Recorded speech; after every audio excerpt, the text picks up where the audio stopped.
Isa sa highlight ng pagbisita natin sa Manito ay ang piyesta ng Sitio Buko, Barangay Buyo, Manito, Albay, kung saan naimbitahan ang dancing queen counselor ng Manito na si Consi Mia Acejo. Sa video na to, pauwi na kami sa mga oras na yan at kita nyo naman, mukhang paldong-paldo si Consi sa mga pabalot sa kanya. At dahil na isama tayo sa pistahan nila, aking inalam kung anong yaman ang ipinagmamalaki ng Barangay Buyo. Partikular na ang Sitio Buko, Barangay Buyo, Manito, Albay. Ang Barangay Buyo ay hindi lang pala sagana sa talahib, mito at abaka, maliban sa pagiging kilala sa galing nila sa paggawa ng walis tambo at handicrafts. Aba, akalain mo, mayaman din pala sila sa mga puno ng nipa. Kaya naman salamat kay Kuya Randy Aicardo sa pagsama sa akin dito sa Bakawan.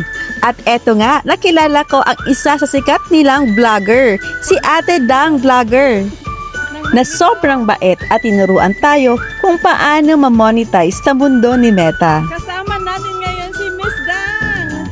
Dang Vlogger! Ma'am! Kasama natin ngayon si Welcome Madam. ma'am sa Barangay Buko. Nandito kami, mangunguha kami ng nipa. Malalaman nyo kung paano i-demo sa inyo ni Randy mamaya.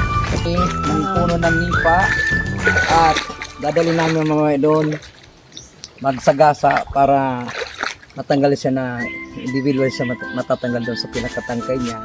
Yan ang gagawin ko pala. So, papakita ngayon ni Pulong Koy kung paano magtukbas. Ang rules dyan, kailangan may matirang 3. Kasi pag dalawa na, hindi na pwede yun, di ba? Magagalit yung may-ari, yung may tanim yan. Para may reserve siya. Para meron. So, halimbawa 5, babawasan mo ng 2. Ito ngayon, dapat may natitira siyang 3, may babawas ng 1. At kasama na sa natitira yung pinaka, ang tawag ito, tubo. Yan, ganyan po yung pagkuha. Yan.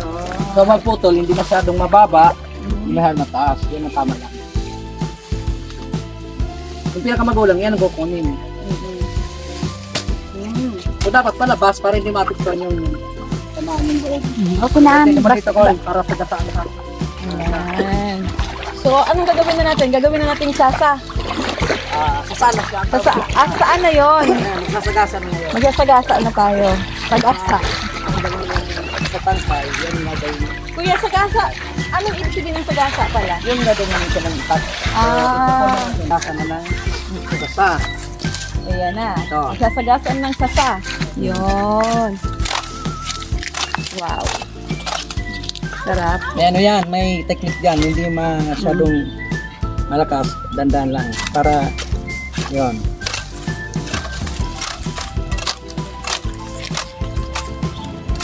Try ko daw. Okay? Pwede kayo try? Oh. Paano? Sige daw. Dito. Okay. Abi. Tapos, hawakan ko to. Yan. Okay. Pag ganun. Sige, Pero sige. dito ka magsimula. Ay, okay. Inform mo yung katawan. South yan. Hindi mo pa bend ng konti. Bend ng konti. May angat mo pag dito. Tama ba to? Nagbababa yung ano, ito nag-aangat para sa loob. Okay. Yun o. Tama ba kuya? Angat mo naman. Adjust na. Ako, mga idol, ang hirap pala Sige, hanggang doon sa dulo. Aray, hindi siya na ano. Iyo. Nakakagdag pa yung katawan. Oh, kabila naman. Dito na naman, kabila naman. Kabila naman. Kapatay, ayaw mo siya. Okay. Tapos, Ganun pa rin. Hindi sa dito. dito. Taas mo yung kamay, baka tamaan. Yun o. Oh, bo! Sa lubong, nagtatas ito, nagbababa yung ganun. Okay. Para maganda tingnan. Oh, di ba mga idol? Natutunan natin kay Kuya Randy Model? kung paano mag-sagasa. Sasa. Ay, sasa. Sasa. Sagasa ba to? Oo. Oh, kaya nga, sagasa expert. Oh, ang May naka-reserve, naka-prepare na dyan na tali. Ganyan. Nakapato na siya. Tapos, pag naipon na siyang ganyan, tatali yan. At dadalhin doon sa mga nagtitiklad, mga girls. Pagkatapos ngang itali ang mga sasa, dadalhin na to sa kanilang mga bahay-bahay para gawin na ng mga kababaihan ang tiklad. At ito nga ang ilan sa mga kababaihan na gumagawa nito. Meet the Tiklad Queens of Sitio Buko, Barangay Buyo, Manito, Albay. Lola Nising, Lisa at Lola Niyay. Sina Lola Nising at Lola Niyay ay ang mga tinaguriang the legendary Tiklad Weavers ng Sitio Buko. Ang paggawa ng pawid ay ang proseso ng pagtatahi o pag-overlap ng mga dahon ng nipa sa isang patpat, kadalasan ay kawayan o banban, para makabuo ng katutubong bubong o dingding para sa mga bahay kubo, resorts at mga cottages. Bagamat moderno na ang mga bahay ngayon, marami pa ring resort at rest houses ang mas gustong gamitin ng pawid dahil malamig ito sa loob ng bahay. Sipag, tiyaga at pagmamahal ang puhunan nila dito. Sa bawat dahon ng nipa na hinahawakan nila, may pangarap sina Lola Nising at Lola Niyay na dahang-dahang tinatahi, kamay na magaspang na puno man ng sugat. Ito naman ang nagpaaral at nagtaguyod sa buong ang kanila.